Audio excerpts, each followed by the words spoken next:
Hello everyone, welcome to Saroj Mishra's YouTube channel में। YouTube channel पर आप सभी का बहुत बहुत स्वागत है। DSSB means Delhi Subordinate Services Selection Board, Government of NCT of Delhi. तो दिल्ली सरकार के अंतर्गत दिल्ली में जितने भी परमानेंट रिक्रूटमेंट होते हैं, चाहे जो भी सेक्टर हो, टीचिंग सेक्टर हो या अदर सेक्टर्स हो, जो भी जितने भी एग्जाम्स कंडक्ट होते हैं दिल्ली गवर्नमेंट के अंडर, वो सब सारी नोटिफिकेशन DSSB की ऑफिशियल वेबसाइट पर ही अपडेट होती है। चाहे वो एडवर्टीजमेंट हो या एग्जाम की नोटिस हो या फिर एग्जाम की डेट शेड्यूल, ऑनलाइन फॉर्म भरना है, आंसर कीज हैं, ज़रूरी सूचना है, कोई कोर्ट का कंप्लायंस है तो नया रिजल्ट, सप्लीमेंट्री रिजल्ट है, रिजल्ट, आंसर कीज, ई डॉसियर में डॉक्यूमेंट अपलोड करना, सारी चीज़ें। और ये DSSB पे आने वाली जो अपडेट है वो सबके लिए इंपॉर्टेंट है, क्योंकि ऑल ओवर इंडिया से कैंडिडेट यहाँ पे फॉर्म भर पाते हैं। तो 12 फरवरी 12 फरवरी की डेट से एक बहुत ही ज़रूरी सूचना, जनरल इंस्ट्रक्शन या सामान्य निर्देश जारी किए गए। 2026 में 2026 में जितने भी एग्जाम होंगे, चाहे आप फॉर्म भर चुके हैं, एग्जाम की डेट आ गई है, या एग्जाम की डेट एक तो आ गई है तो उनके लिए भी है, जो एग्जाम की डेट अभी आने वाले हैं उनके लिए भी है, नए अगर फॉर्म्स भरे जाते हैं, नए फॉर्म्स भरे जाते हैं और उनके एग्जाम होंगे तो सभी के लिए है। नए पुराने सभी के लिए सामान्य निर्देश जारी किए गए, जो कि जान लेना बहुत ज़रूरी है। हो सकता है कोई ऐसा रूल आप नहीं जानते, आपने फॉलो नहीं किया और आपके कैंडिडेचर को रद्द किया जाए, या वहां पर परेशान हो किया जाए कि ये नहीं था ज़रूरी, ये आप कैसे ले आए। तो आप मेंटली डिस्टर्ब होते हैं तो फिर एग्जाम से आप डिस्ट्रैक्ट हो जाते हैं, एग्जाम में आप फोकस नहीं कर पाते, इसलिए जान लेना ज़रूरी है। सबसे पहले देखिए, कई सारे पॉइंट्स है, मैंने ड्रेस कोड से शुरू किया, क्योंकि अगर ड्रेस कोड मेंशन कर दिया है तो ये ज़रूरी होता है कि आप इसको फॉलो कीजिए। तो पॉइंट नंबर 18 लगभग लास्ट है, सेकेंड लास्ट पॉइंट है, यहां से शुरू करती हूँ। The candidates are instructed to follow the following dress code.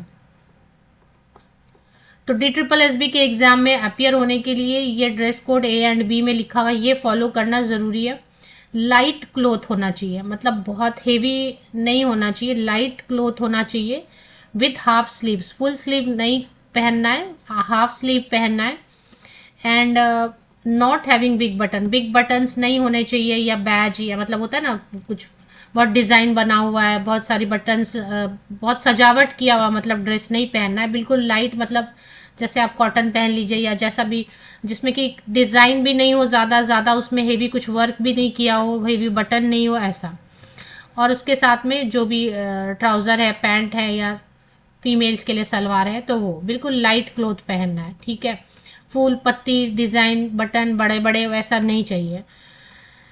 इसके बाद slippers, sandal with low heels, shoes are not allowed. अभी देखें कि ये बहुत मिस्टेक करेंगे, लड़के भी पहन लेते हैं शूज, कई बार लड़कियां भी पहन लेती है, जीन्स पैंट पहनती हैं, तो फिर वो उनको लगता है कि अभी जीन्स भी लिखा नहीं है तो ट्राउजर हल्का लाइट पैंट पहनना है, तो कई बार शूज सभी पहन लेते हैं, तो शूज अलाउड ही नहीं है।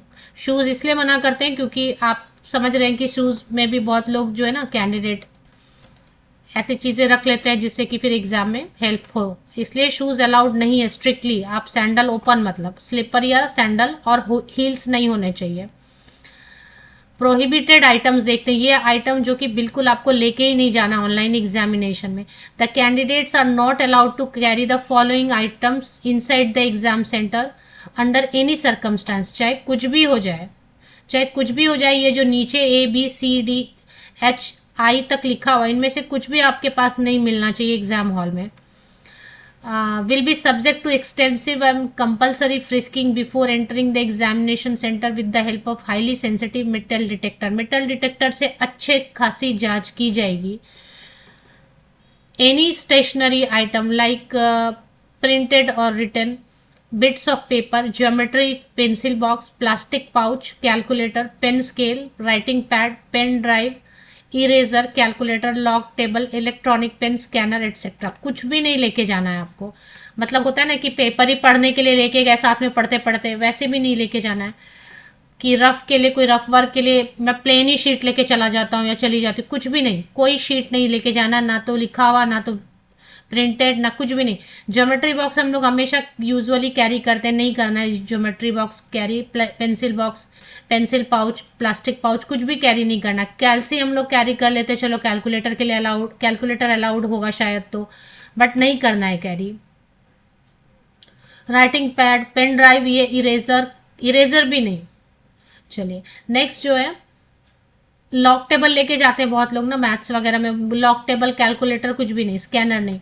Any communication device like mobile phone, Bluetooth, earphones, microphone, pager, health band etcetera. अब कई बार एग्जाम में आप देखेंगे बहुत सारे कैंडिडेट ईयरफोन के साथ में पकड़े जाते हैं, माइक्रोफोन के साथ पकड़े जाते हैं, तो ये सब ऐसे भी गलती से भी नहीं लेके जाना है। Mobile phone, Bluetooth, earphone, microphone, pager, health band etcetera. Other item like wallet, goggles, handbag, belt, cap etcetera. अब देखिए वॉलेट वगैरह आपको लेके जाना होगा, या क्योंकि अभी आप कहीं से ट्रैवल करके आ रहे हैं वगैरह, तो फिर आपको अपने रिस्पॉन्सिबिलिटी पे बाहर रखना होगा, एग्जाम हॉल के बाहर, इसलिए वॉलेट को बिल्कुल बस आने जाने का फेयर हो इतना ही रखिए, कुछ भी ज्यादा उसमें कैरी मत कीजिए, क्योंकि एग्जाम हॉल के अंदर तो आप लेके नहीं जा सकते, बाहर में ओपन रैक्स बने रहेंगे, खाली खाली रैक्स ओपन, वो भी ओपन, उसमें आपको रखना होगा।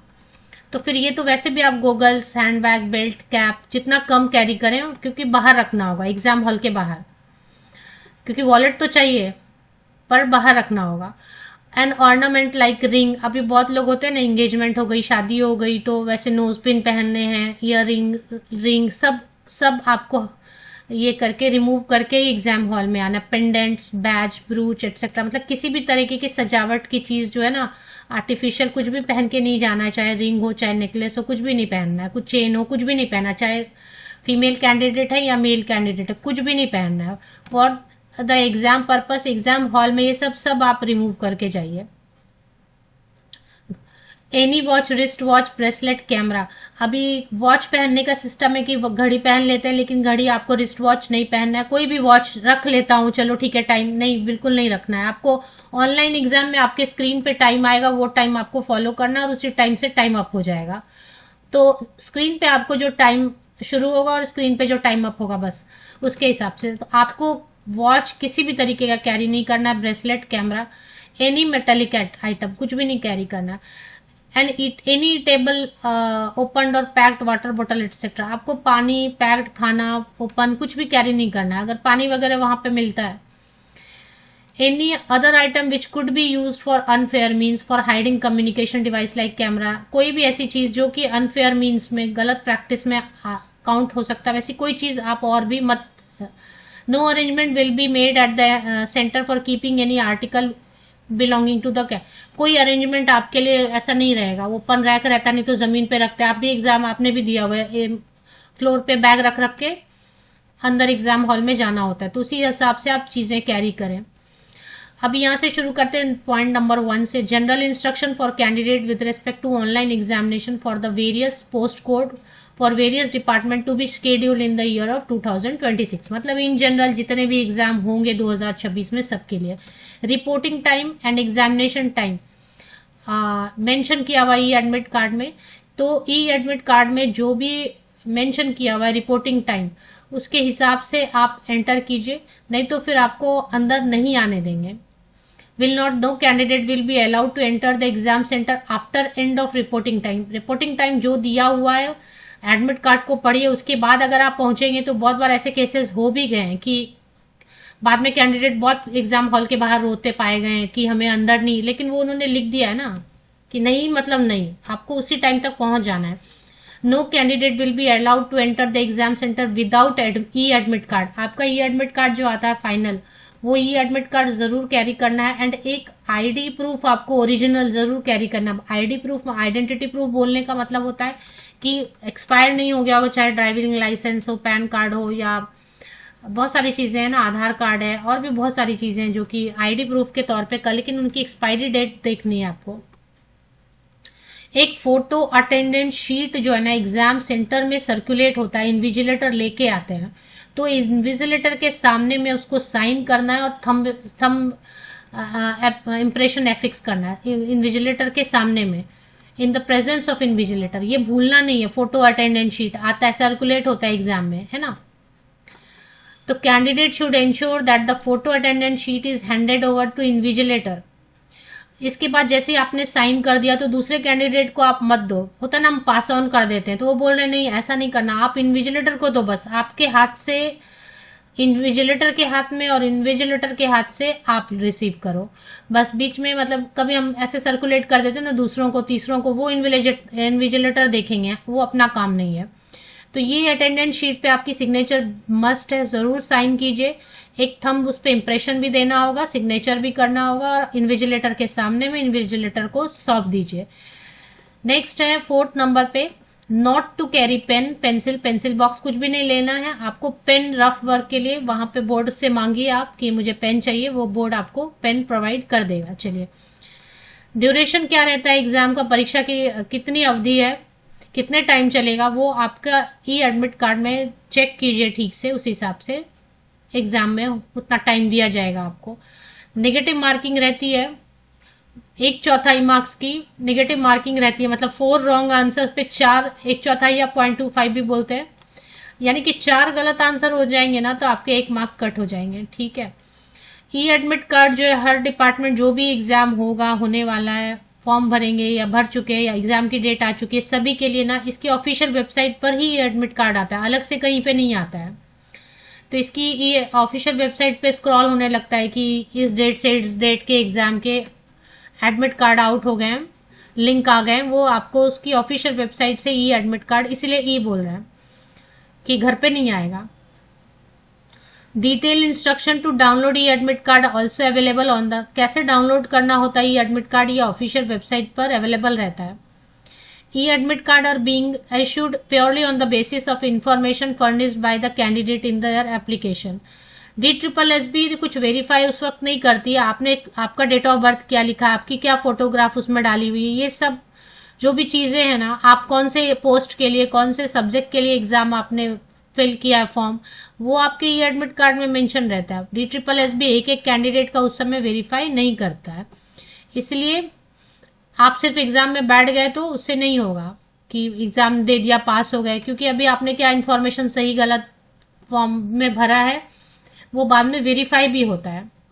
The candidature will be treated as invalid in case he और she does not fulfil the eligibility criteria. आपने फॉर्म भर दिया, आप एग्जाम दे आए, आप सक्सेसफुल भी हो जाएंगे, लेकिन बाद में पता चलता है कि आप एलिजिबल नहीं थे, तो ऐसे केस में बाद में भी इनवैलिड कर दिया जाता है। Candidate should satisfy himself or herself regarding the possession of the required qualification, age, admissibility or benefit of reservation, etc. as stipulated for the post he or she has applied for as on the cut-off date before appearing in the exam। तो इसलिए बोल रहे कि exam हो गया, आप successful हो गए, बाद में पता चला आप एलिजिबल नहीं थे, तो आपका इनवैलिड हो जाएगा। इसीलिए आप खुद पहले ठीक से समझिए कि आप हैं कि नहीं, आपके पास वो क्वालिफिकेशन, वो आयु सीमा, वो रिजर्वेशन अगर है तो रिजर्वेशन का बेनिफिट आपको मिल रहा है या नहीं मिल रहा है, उसकी कंडीशन शर्तें आप फुलफिल कर रहे हैं या नहीं कर रहे हैं, जिस भी पोस्ट के लिए आपने आवेदन किया उसके लिए आयु सीमा, क्वालिफिकेशन, रिजर्वेशन का बेनिफिट, ये सब कट ऑफ डेट के हिसाब से कैलकुलेट कीजिए, सही है आप हैं एलिजिबल, एग्जाम के पहले ये आप पता लगाइए और फिर एग्जाम में जाइए। ठीक है, तो वो चीज़ है। The second page of e admit card is instruction of exam. E admit card का दूसरा पेज जो है ना, वो उसमें इंस्ट्रक्शन लिखे होते हैं। कैंडिडेट को जो है ना first and second page e admit card का लेके जाना होता है। The candidates are allowed to take back first and second page of e admit card after the exam. A candidate under no circumstances shall be allowed to leave exam before expiry of exam time as applicable. तो exam आप बीच में छोड़ के उठ के नहीं जा सकते, मतलब कई बार होता ना कि अरे फ्रस्ट्रेट हो गए, आ नहीं रहा, या अचानक से आपको लगता है कि बेकार आ गया एग्जाम, अभी नहीं मुझे बैठना है, मैं जा रहा हूँ या जा रही हूँ, है ना, होता है कई बार, तो वैसे आप छोड़ के बीच में नहीं जा सकते हैं। The questions will be bilingual, Hindi और इंग्लिश दोनों में क्वेश्चन रहते हैं। आपको जैसा लगता है वैसे आप करिए, हिंदी में सॉल्व करना चाहते हैं पढ़ के तो हिंदी में करिए, इंग्लिश में चाहते हैं तो इंग्लिश में। हाँ, अब लैंग्वेज सेक्शन रहेगा तो वो तो जैसे इंग्लिश सेक्शन ही इंग्लिश है, केवल इंग्लिश ग्रामर या इंग्लिश का, तो वो तो स्ट्रिक्टली इंग्लिश में रहेगा ना, इस तरीके से। तो लैंग्वेज पार्ट को छोड़ के बाकी सभी प्रश्न हिंदी और इंग्लिश दोनों में रहेंगे। आप जैसे कंफर्टेबल हैं वैसे उस भाषा में पढ़िए और उसी भाषा में आंसर कीजिए। The board reserves the right to reject the candidature of any ineligible candidate. देखो ये तो मैंने ये पॉइंट पहले ही बता दिया कि सिर्फ जो है फॉर्म भरना सक्सेसफुल हो जाने से भी नहीं होता है, हर एलिजिबिलिटी क्राइटेरिया बोर्ड चेक करती है बाद में, उसमें सही होना चाहिए। The candidature of the candidate in respect of computer written examination is entirely provisional. वो फिर बार बार वही लिख रहे हैं कि आप जो एग्जाम में बैठते हैं, फॉर्म भरते हैं, एग्जाम में अपियर होते हैं, तो उससे आप सक्सेसफुल भी हो जाते हैं, तो उससे आप क्लेम नहीं कर सकते, क्योंकि वो चेक करेंगे आपका कैंडिडेचर है या नहीं है। एग्जाम का पास होना सही है, लेकिन उसके बाद आप एलिजिबिलिटी क्राइटेरिया भी कई बार होता है ना, ओवर एज हो गए 2 महीने 3 महीने से, तो ऐसा बहुत सारा केस हो जाता है। तो इसलिए आपको पूरा सब ध्यान रखना है। Guideline for conducting computer based test exam written examination for persons with, तो पीडब्ल्यूडी कैंडिडेट के लिए है ये, will be followed as the instructions issued by the ministry of social justice and empowerment. तो पीडब्ल्यूडी कैंडिडेट्स के लिए जो exam के गाइडलाइंस होते हैं वो वैसा रहेगा जैसा कि गवर्नमेंट ऑफ इंडिया और शास्त्री भवन नई दिल्ली की तरफ से जारी किया जाता है, जैसे निर्देश, जैसे इंस्ट्रक्शन आते हैं पीडब्ल्यूडी कैंडिडेट्स के लिए, वो यहाँ पे लागू किया जाएगा। प्रोहिबिटेड आइटम जो नहीं लेके जाना वो मैंने पहले ही बता दिया। ड्रेस कोड मैंने पहले ही बता दिया आपको। और एक है कि इसमें कुछ बता रहे हैं कि कुछ रिलीजियस आर्टिकल जैसे कड़ा एंड कृपान जो है ना, वो अलाउड नहीं रहेगा एग्जाम में, तो इसका आपको ध्यान रखना है। तो ये सारी चीजें आई हुई है इंस्ट्रक्शन में, ऑफिशियल वेबसाइट पर है। थोड़ा सा नीचे स्क्रॉल कीजिए तो यहाँ पे जनरल नोटिफिकेशन में ही ये जो है ना नोटिस आई हुई है, सिर्फ 2 पेजेस हैं।